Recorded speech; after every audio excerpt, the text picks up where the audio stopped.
We are today focusing on matters inclusion. We're trying to discuss whether our TVET education is inclusive, and if it is, could we expand that space? What is the context in which we are working as far as inclusion is concerned?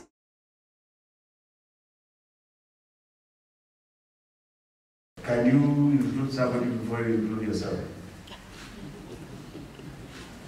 Perhaps I should have worn my white coat or my green theatre attire, because I still do both. And perhaps if there are any technicians, plumbers, they should have been very proud to wear, even their trainers, they should have been very proud to wear their dust coats. Because that is the perspective from where we start this problem. We have some 60 sector skills advisory committees within technical vocational training.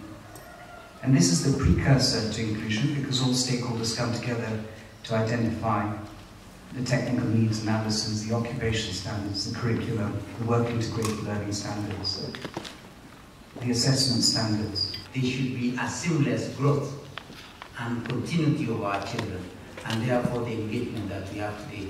So CS, I would want to assure you that we are working with our colleagues at the various levels of learning so that we make sure that our children are able to grow to be the people that we expect them to be.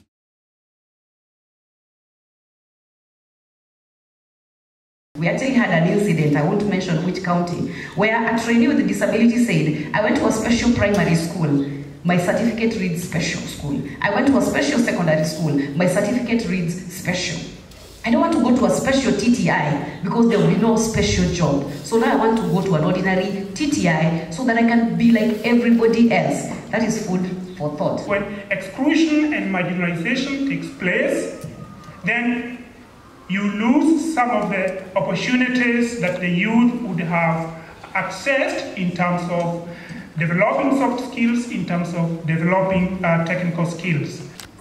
Whether we are talking about curriculum, whether we are talking about policies, whether we are talking about special needs, how do we integrate gender through and through? If only a few people thrive at the expense of everyone else, the iniquities that we suffer will continue to follow us.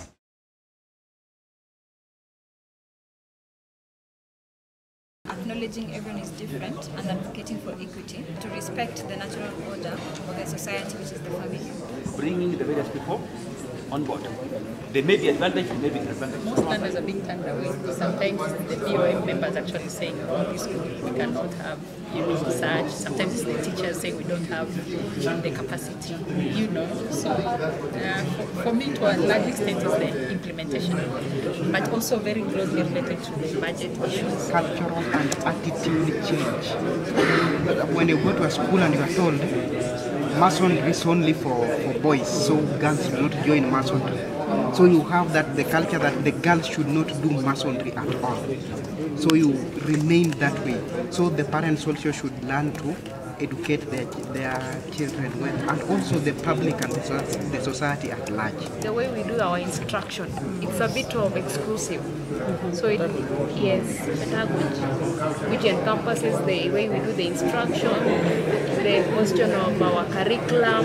So there is need for it to be adapted to fit all of us. If we have people, we have leaders who are passionate about inclusion, then we can have this inclusion agenda being pushed.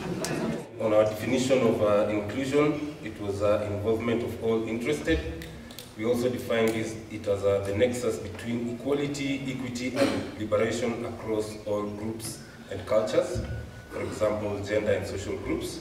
Also, assistive change to embrace the marginalized in terms of people with disabilities or refugees, and also allowing meaningful participation in activities of all persons in the society, and taking into account all social, economic, and political factors for all. The barriers to inclusion in the TVET sector, and we also identified about 7 points, but the one I would like to emphasize, because the rest have been also talked about, I think the lack of understanding of the needs of the excluded. When we talk about the exclusion, we are talking about not just the person with disability, we are also talking about those who are living in the marginalized areas. We are looking at the gender as an area of exclusion. We are talking about the socio-economic disparities in this country, regardless of where the geography, where those people are placed. The paradigm shift is important.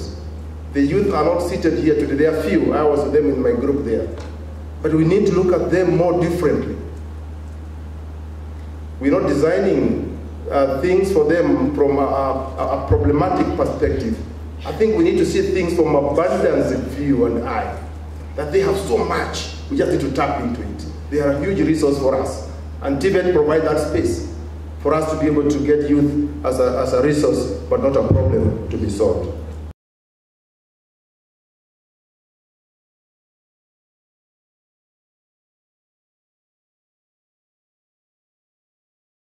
More editing is going to be done to the statements so that they can pass the test in terms of capturing what our minds are in regard to the thematic areas that we have identified. But the number one is awareness creation, and we are going to look at the statements. Then the resources, we have passed the resources. We have talked about curriculum and making sure we domesticate the curriculum and connect it with the industry. We have talked about policy and legal framework and making sure that the M&E is strong enough to help us to be able to follow through what is happening in the industry. I think what has not come from the floor is something that was put up there, and it was about the training of the trainers. That again, we are going to look at it. We have the five areas, the 5 barriers, and the strategies of the same. We've actually looked at the inclusion in 2 perspectives. One as a component that will inform the national conference that will be looking at the curriculum, and also it will inform the content of the curriculum. So we have looked at it in both the process and what also will inform the content of the curriculum. And I think at the end, everyone will feel that the product of this curriculum or the education reforms will have been participated. If we do it right, we will all take the ownership. And if there will be any problem, we also take the ownership of any other challenge. And I think we have done the right thing. And as authority, we want to say thank you very much for the support that you've given us and also making this day to be successful.